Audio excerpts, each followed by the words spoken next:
Probably a lot of people that stream, because I remember seeing another podcast where some streamers were talking. They weren't actually having this debate. They were talking about something else, and they were saying that a lot of people that stream or do this sort of thing do suffer from depression or some mental illness of some sort, and it helps them cope.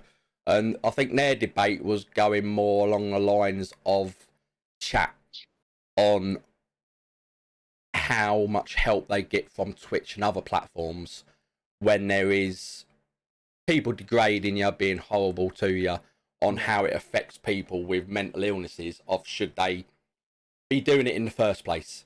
And their approach was, well, most people know how to deal with their condition. If they are that bad, would they want to be in that situation anyway? And you got your mods and all that. Obviously, my mod is that fucked up that it bans all chat. So it doesn't matter. I'm never going to get offended. You can say what you like. My mod's probably going to take it out. We were talking about people being overly sensitive at the beginning of the show. I think your moderators are a little oversensitive. I'm pretty sure.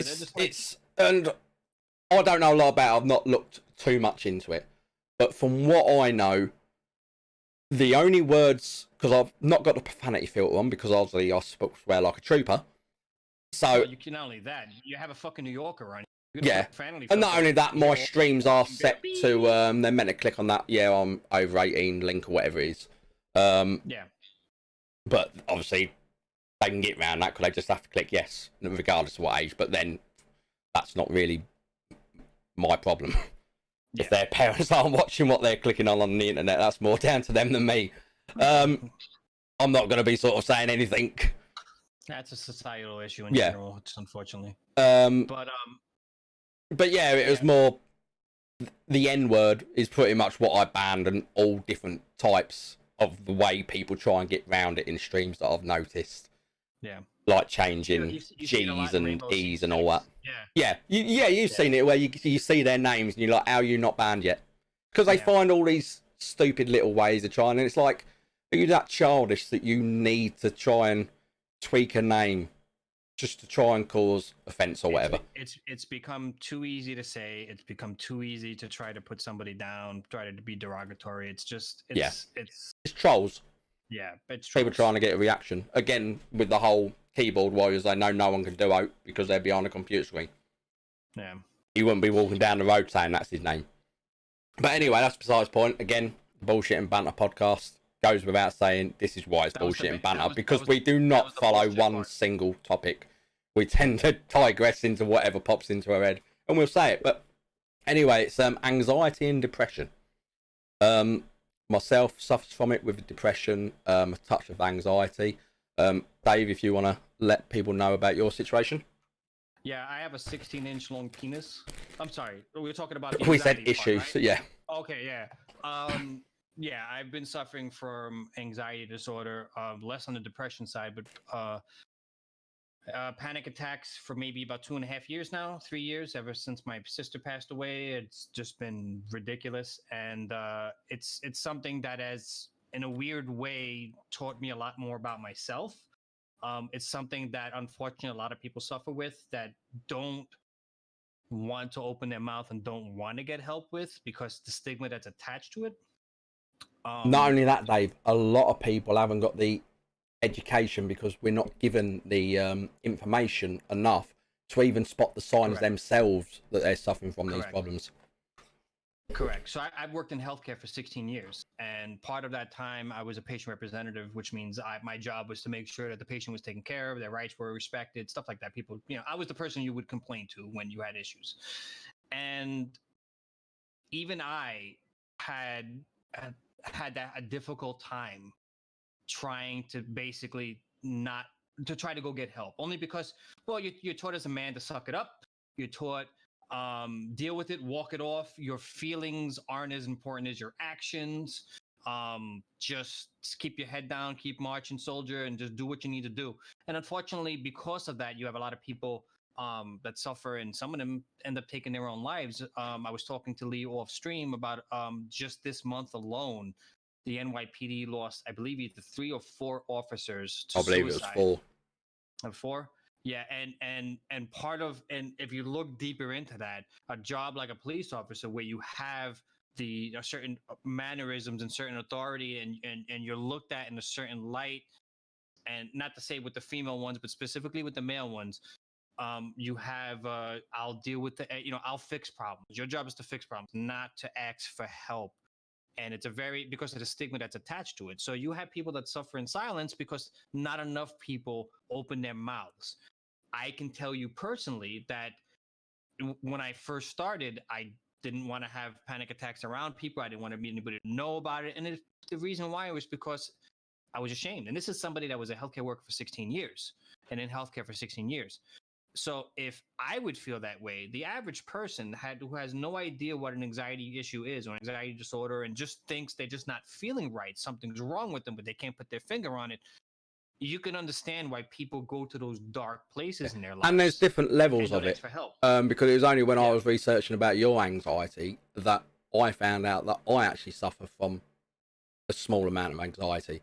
It's not so much the panic attacks and things like that. It's more the social aspect of it. I'm very reluctant to go out to social gatherings. Once I'm there, I'm fine. So once I'm there, I'm completely fine with it all. It's just that whole build up that I'll find excuses not to go. I'm sitting there dreading. I start getting a little bit twitchy as time gets closer to it, like the hour before. I'm like, do I want to go? Do I want to go? Once I'm there, I'm generally fine. Granted, that's normally because alcohol plays a part. But then on the old depression side of it, it's more I've learned to compartmentalize a lot of my life. So, like when my mum died, it didn't affect me as much as it did my brother and sister because one, I'm in a job where I deal with death a lot anyway. So I'm used to it. And she was so ill that I knew she was going to die. It was just the inevitable outcome. But it's also made me almost more of a callous person because I don't want to get back to the stage I was years ago. I try not to let things affect me. So it's someone to say, this is happening and so. And I'm almost like, I don't really care. If it doesn't affect me directly, I don't really want your issues as well. I've got enough to deal with on my own. I'm very empathetic, and if I'm in a situation where I'm listening, I listen. I'll give my 2 pennies worth, but I don't dwell on it, if you know what I mean. And that's just the way I cope with it. Coming onto Twitch, gaming in general, it's like I'm part of the Hunter Killers clan, been in it for a good 13 years. So's Dave here. Really? 13 years? Might even be longer. Man, how long have you been in there? 2006, I think I joined. Something like that. Oh, dude, we try have one most Sundays at about this time. Thanks, man. Appreciate it, Jess. And then we sort of just stream in general whenever I can. Good luck with your stream, and I hope everything works out with you. Yeah. Thanks for take it easy, dude. Thanks for watching and thanks for the follow. But yeah, so I can't even bloody say it now. Compartmentalize. Very good. A lot of my life. Yeah. Just because I used to be in a bad place. I used to self-harm and things like that. It's never a good thing. All I can say to people is look for the signs yourself. Listen to cues from close friends because they will normally spot it before you do. But it might just be a simple thing of every time they see you, they'd say, "Are you all right, mate? You don't seem yourself." That could be the cue of them saying, "Look, there isn't something quite right with you." And you should just speak to a doctor, someone that's in the know. It's like speaking to random people. Yes, it's going to help to a small extent psychologically, but you need proper help. Yeah. You can't deal with it alone. There is people there, like me and Dave will speak to one another when we're feeling the pinch of it all, and it helps. But ultimately, we have both sought medical help to deal with our issues. Yeah, and the best person to help you also, seeking professional help and going to a therapist and talking things out is excellent, healthy for you. But at the end of the day, you also have to ask yourself if you want to get better. Yeah. And how you need to reassess your life, what you eat, how you feel about, you have to go back and find where that pain's coming from. And you have to go and talk about that. You can't just bury it away. we're any machine that you have, if you don't feed a machine a proper diet or a proper, or oil the, the hinges or whatever, it's going to break down. You're no different. If even if your physical life is perfectly fine and you're healthy, if your mental situation is that it's not being taken care of and you're ignoring pain, or you're putting together and you're putting it deep down, it's going to happen. It's going to break eventually. It's going to come out. And in what case it comes out is dependent on whether or not you seek professional help, not, or not. It's a humbling thing to ask for help, and you need to take a step back and realize you can't control everything, and you can't just make certain feelings go away. So it's a humbling, a very humbling experience to go ask for help. But at the end of the day, not just for your health, but also for the people that care about you, that are surrounding you, or that are trying to find out what's going on with you. It's for their benefit as well, because nobody likes to see somebody they love in that state. Nobody likes to see somebody they care about go down that road, especially if Yeah. because they feel like they can't do anything about it. And for that, it's a very helpless feeling to deal with somebody with mental illness and not be able to help them, because they're also going to have to want to help themselves. Yeah, it's almost like drug addicts and that I unless can see they this. want to help themselves, you're gonna find it hard. You can take someone to the hospital um, after, say, they've attempted suicide. They will offer them help, but if that person doesn't turn up, there's not a lot they can do. Yes, they can section them under the Mental Health Act if you're in the UK. I don't know what it's like in America, but Yeah, ultimately, it's similar. eventually, they're going to let them go. You've got to look at yourself, and there's a lot of people out there, Dave, that although you say loved ones and all that looking at you, there'll be people out there that are suffering from it that don't. Yeah, that's Loners true. and things You're like that. absolutely right. Yeah, you're on your own. That could also be a sign that you're suffering from some sort of mental thing. If you've alienated yourself from everyone and want to Correct. You basically just disconnect. coexist with yourself, could be a Yeah. sign of your body telling you, oh, hang on, should I be reaching out to Yeah. someone?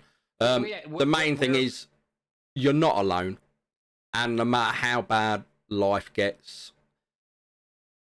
taking your life is never an option. Because, yeah, you may think it's going to help, but whether you've got family around you or not, you still had family. They will still feel that anguish and upset if you're gone. It's like that helps me with having a family, my wife and kids and all that. I could never contemplate it now because I'm not going to say it's a selfish thing to do, but I couldn't put it to them to find me or anything like that. But you've got to find things that help take your mind off it. You've crashed, Dave, by the way. Help take your mind off it. Mine is gaming, chatting on stream, everything like that. I spend a lot of time on my computer because of it. Sorry about that. That's all right. And I'm also on medication for it that also help. Again, don't be afraid to go to your doctor if you don't feel as though the treatment you're getting is working. It's not going to be a miracle fix. You're not going to be like a week later, oh, these tablets are great. You've got to give them a chance. But at the same time, I was on tablets years ago that actually made the situation worse. And I wasn't aware there was other forms of medication you could take until someone else told me. And that's when I went back to the GP and sort of said, well, is there anything else? Because I don't want to be on them again. Yeah. But yeah, the self-harming thing, again, it's not good because I've got scars over my arms and everything from it. And they're just a reminder of why I needed to get help when I did, really. Well, I'm for one very happy that you realize that you deserve better than that, and that you got better. Well, everyone does. And Like I said, no matter how bad your life is, you may think my life's going nowhere. Until you reach a ripe old age of in your late 80s, you can't say that. Anything can happen. I just don't allow things to affect me more. One of the worst things I did when I first started was shutting off from everything. Bills come in, I weren't interested. Stick them on the side, forget about it. I didn't want to stress about it. That just made things 10 times worse. Problems do not go away by burying your head in the sand with them. And that's one thing I've learned. Now, if a problem arises, I deal with it, get it sorted. Yeah. The analogy I like using is that if a train's coming at you in a tunnel, looking away from the train is not going to stop it from hitting you. No. Yeah, it's going to come. But it is hard, people. It is hard when you're suffering from mental illness. You just feel almost like you're in a tunnel that you see the light at the end, but you're never getting anywhere. You can and will, with the right help, the right people around you.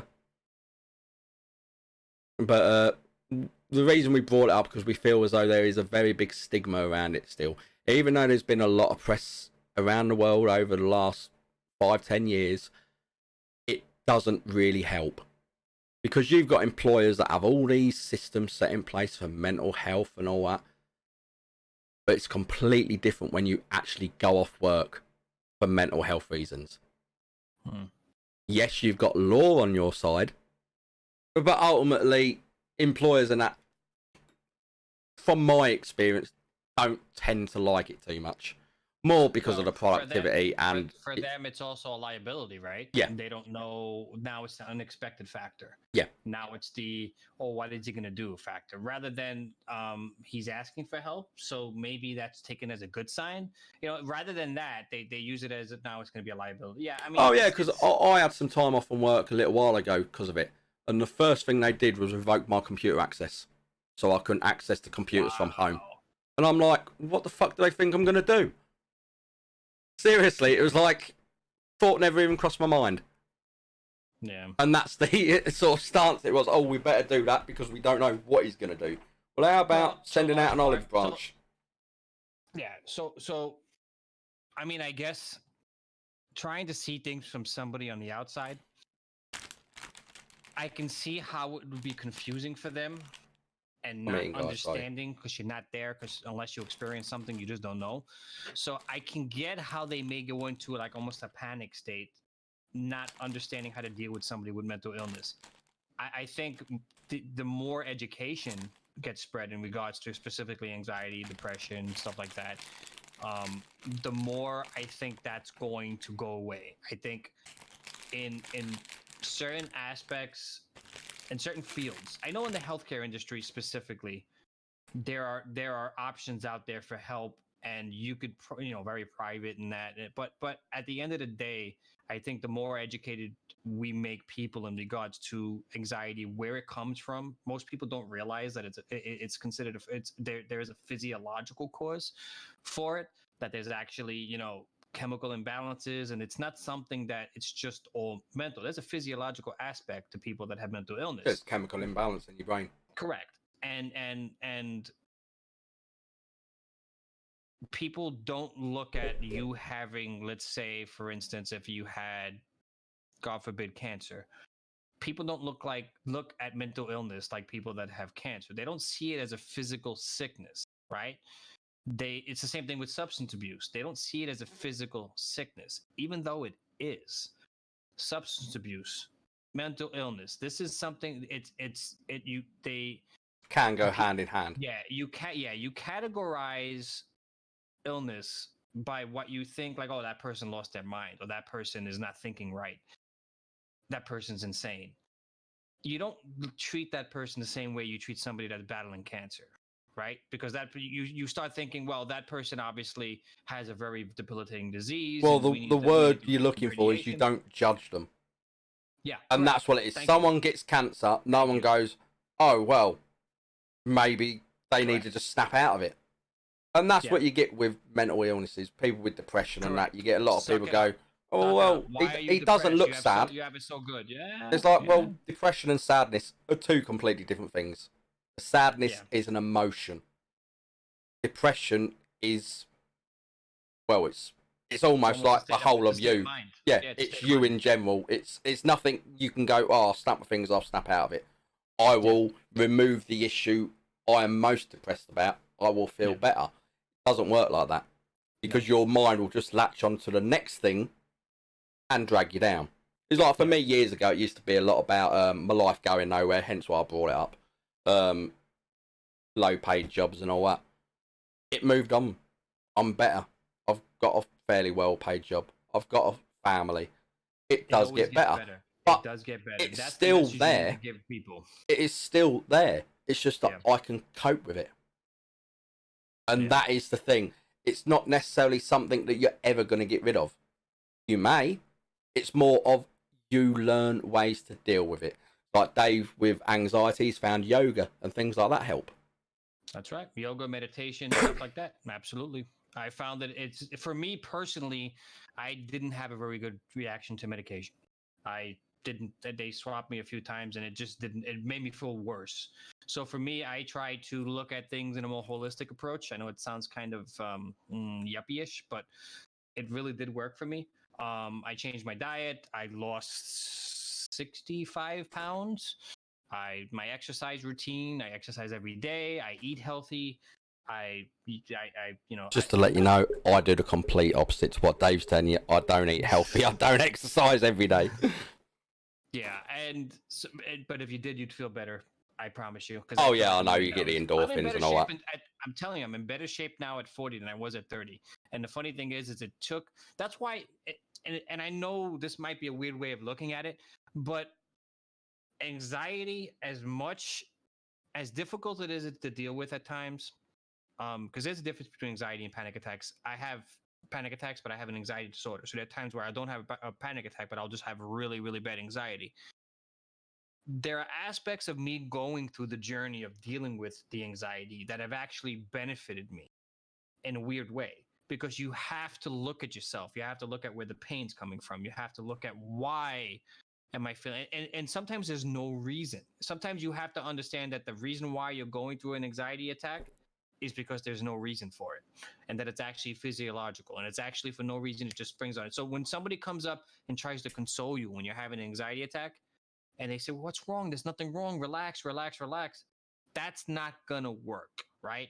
Because it's not something that. It's irrational. And as we know Correct. with irrational things, no one telling you it's irrational is going to help that irrational thought. Correct. Because it's Yeah, irrational thank you, for a Captain. reason. Thank you. Yeah. Yeah. Thank you, Captain Obvious. I don't know why this is Yeah. going on. You don't have to fucking It's try the to same with explain that you don't depression know. and Yeah. all that. When, like I said Yeah. about, they think you're sad. When I'm out and about, and Dave knows me as well, I'm one of the funniest, happiest guys you'll know. I wouldn't say funny, but happy, yeah. You But know go I'm ahead. funny, Dave. You know I'm funny. There you go. You're laughing now, Go ahead. fucker. Go ahead. But that's sometimes it's a facade. You stick that facade up because you don't want people judging you, or Yeah. you're trying not to let it affect you. Deep down, I am a happy guy, but I've got this underlying issue called depression that doesn't go away. I have good times, bad times. Sometimes it feels the world is just coming down you, and that space you're in is getting smaller and smaller. But you do come out of it the other side. Yeah. You have to keep fighting. It's like that endless war. You keep fighting, you get knocked back down, you get up again. And it isn't always a bad thing. You may have an issue with depression, and you may end up losing your job because of it. It may not be the worst thing for you. It will give you time to get treated, and after it, you're more focused. You might end up with a job 3 times better than the one you was in. Yeah. You can't predict what's going to happen. You've just got to stay. I wouldn't use the word positive because it's a bit hard when you suffer from depression to be positive. You've got to stay willing. Yeah. Is the word I would use. You've got to be willing to fight it. You've got to be willing to open up. My wife sees the signals. I will go, when I'm at my worst, very quiet. And David knows, sometimes I'll disappear off Discord for a week. Yeah, It's and more, I'll I throw 'em a need, yeah, message. I need me time. It's not Yeah. because of anyone's upset me or anything like that. You just need to refocus your brain, because you can feel when you've had it for a long while, you start to notice the signs and you think, hang on, I'm going down again here. And I'll just get myself away from everyone. I might watch some movies, play some solo games, just to almost allow my brain to breathe again. I'm not trying to put on a persona for everyone. It's just I'm not trying to please anyone. I'm just here being me, doing whatever I'm doing in the moment. Yeah. And that's what gaming does for me. It takes my mind off everything because I'm concentrating on the game or I'm concentrating on this stream. I'm not thinking about all my worries, all my troubles, Yeah. all my insecurities, anything like that. I'm just living in the moment. And that's what a lot of people can do, live in the moment. Yeah. No one knows what tomorrow's going to bring, so there's no point worrying about it. Yeah. Anxiety comes from, depression and anxiety comes from worries and issues that are in the future or things you regret doing in the past. And the more you live in the moment, Yeah. the more you can refresh yourself. Yeah, The more you can things appreciate that are what out of you your have around you. control are That's not right. worth fighting. Just That's right. let them happen. I know people say, going back to the whole religious thing, things happen for a reason. Yes Yeah. and no. Yeah. In this world, shitty things happen to good people. That happens. That's just life. Yeah. Can't beat yourself up about it. Don't try and blame anyone about it. Just pick yourself up. And if you get anything from this stream, it should be pick yourself up, seek advice, seek help. It does get better. And you're not alone. You're not alone. Not the only one going through it. So even though it feels like the whole world is on your shoulders, and even though it feels like you're the only one going through it, at the end of the day, you need to know that you're not the only one going through it. And that don't smoke. Other people. And don't smoke. Don't smoke. I don't know why he smokes. Well, at least don't smoke cigarettes. I'll tell you what to smoke later after the stream. At the end of the day, you need to understand that regardless of the feeling of being isolated, alone, down, there are people out there that are going through exactly what you're going through, and they're seeking help.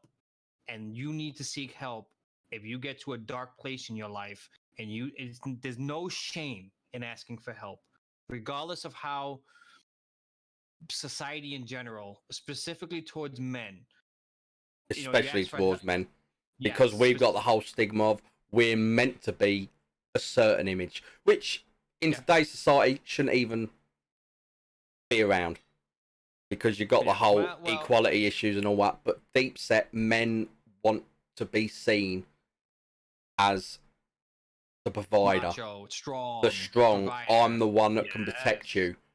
Yep. Whether you're gay or not, you still want to be those things in your relationship.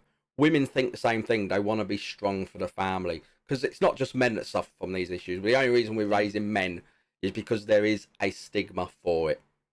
Of we shouldn't talk about our feelings. We should just chin up and get on with it. Putting your chin up isn't going to take the problems away. Yeah. And you may think, what's the point in going to a GP? He doesn't know what I'm going through. Yeah, you're damn right he don't fucking know what you're going through. But he's been trained to give you the help you need from people that have examined people that are going through it and have found what works and what doesn't work through years of testing. And let me tell you, Lee being my friend and him going through a similar situation made me feel better about it. So even if you go to a therapist and maybe they have some kind of group that they meet, or meeting somebody that's gone through a similar life experience is a refreshing and a very it's a relieving feeling. Yeah, because believe it or not, me and Dave ain't been friends for years. What are we? 2 years, 3 years? Say 3 years. Yeah. 2.5. Yeah. But it was only just in a slight conversation once. He brought up his issues. I said I had my issues, and we bonded over that. And he said it made me feel good because he said that our chats helped him go through the process of finding out how he could deal with it and everything. And that's all it needs. Another bit of advice I would say take from this is don't take what we're saying or anyone else saying as that's what you got to do. All they can do is give you advice based on how I deal with it or how Dave deals with it. You've got to find how you're going to deal with it. And that is the important thing. It's a personal thing. And it's a personal thing. It's personal to you. You have to face whatever demons you're going through, and you have to figure out your own journey on it. That doesn't mean you don't ask for help from a professional. That means you let that professional help guide you to where you need to go. But, yeah. And that could be him saying you want to be on tablets and you saying you don't want to be on tablets. He will respect that. He may guide you and say, look, for the short term, I feel as though you will benefit from being on tablets.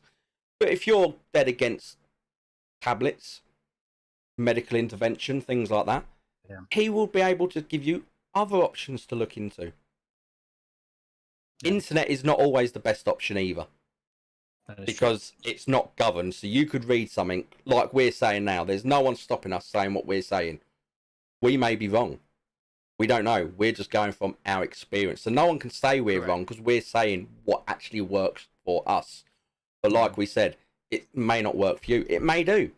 You may be watching this stream now, doing the same thing as what I do, trying to escape it all. Just see it as a sign of, well, not a sign, because not everyone watching the stream has got a mental illness. I know some people might think that anyone watching our stream might have a mental illness. Yeah. But yeah, you know what I mean, guys. You know what I mean. We're not medically trained. We're not professing to be medically trained. Correct. We are just going through it, and I emphasise going through it, not we've been through it, because I truly believe you don't get over it. You're always going to have it there somewhere. You live with it. You're going to have a trigger somewhere down the line, and you'll go, oh shit, it's back again. Like I said, I might go months feeling, but I wouldn't say great, because like I say, it's always in the back of your mind. But with it not affecting my life. But then every now and then, it's not one particular thing. I just feel myself changing, where I start getting the bad thoughts again and all that. And like I said, I just take myself away from it. I still go to work. I still get on with life. But I may not contribute to society as much as I normally would. I will normally become a hermit for a week, watch YouTube videos, not even good ones. And that's how I get over it. Find what works for you. And if you find yourself not being able to get out of the house, because there's people that become depressed and they just don't want to leave their room, they just can't find a way, then you need to be able to reach out to a family member, a friend, a loved one, somebody, and bring it to their attention. Yeah. They will come to you. Yeah. There's always a solution. Don't suffer in silence. Yeah, don't suffer in silence, whatever you do. And yeah, that's just basically the message we wanted to get across. Yeah, I know it's the Bullshit and Banter podcast, but this is the serious edition.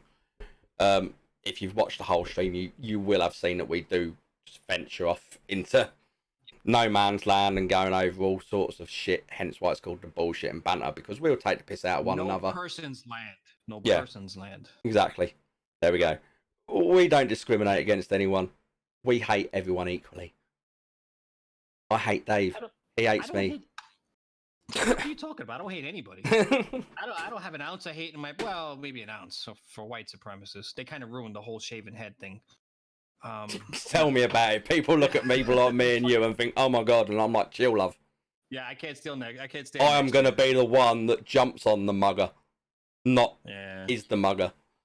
Oh, please. He's the one that's going to take your wallet. You trust that face? Come on. Does anybody trust that face? I've got glasses.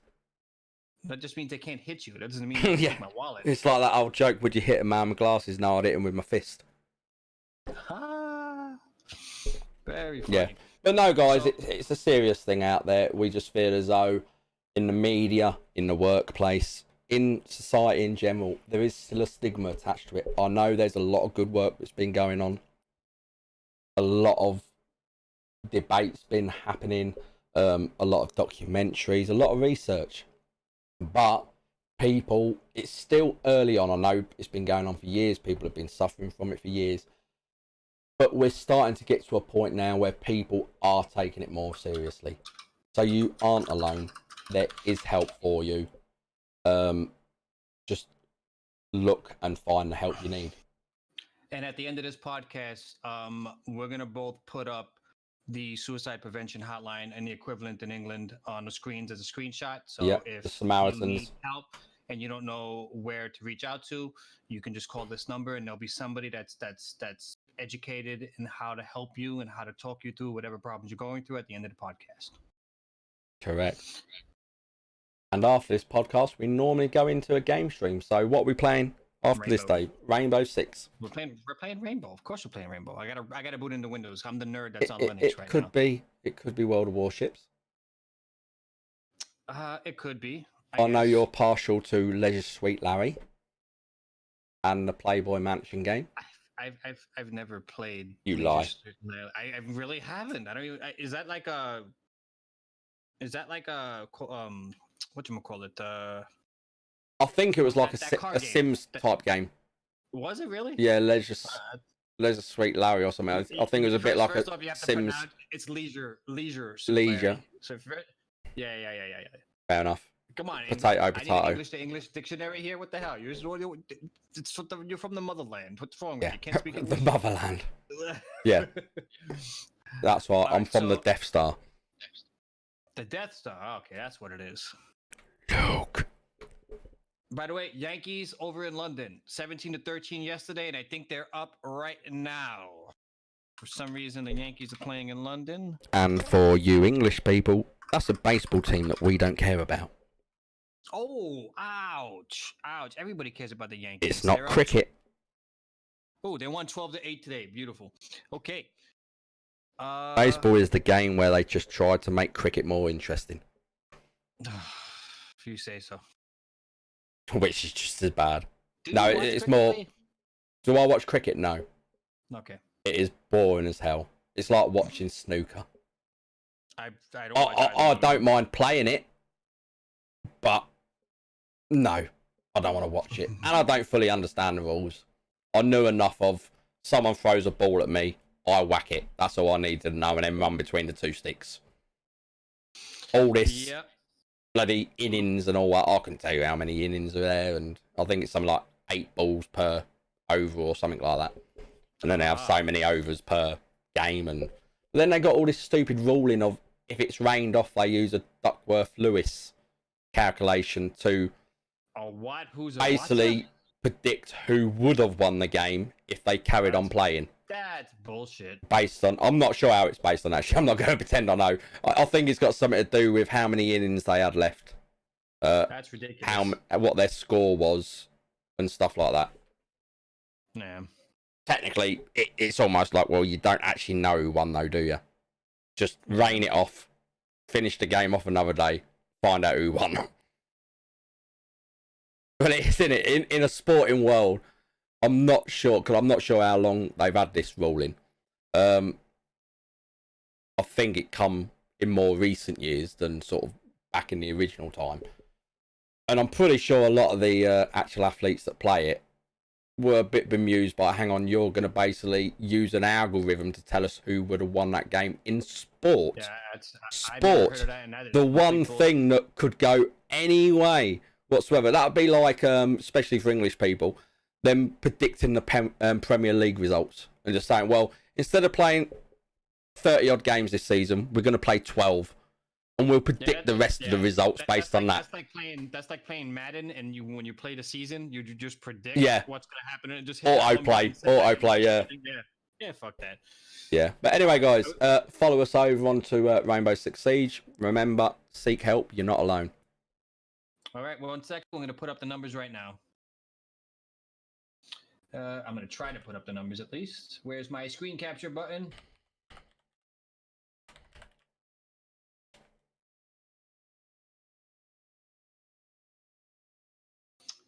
There we go, and share.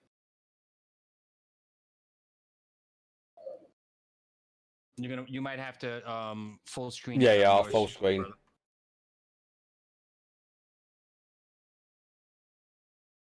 In fact, I can do that thing where I sit on you, don't I? Mm-hmm.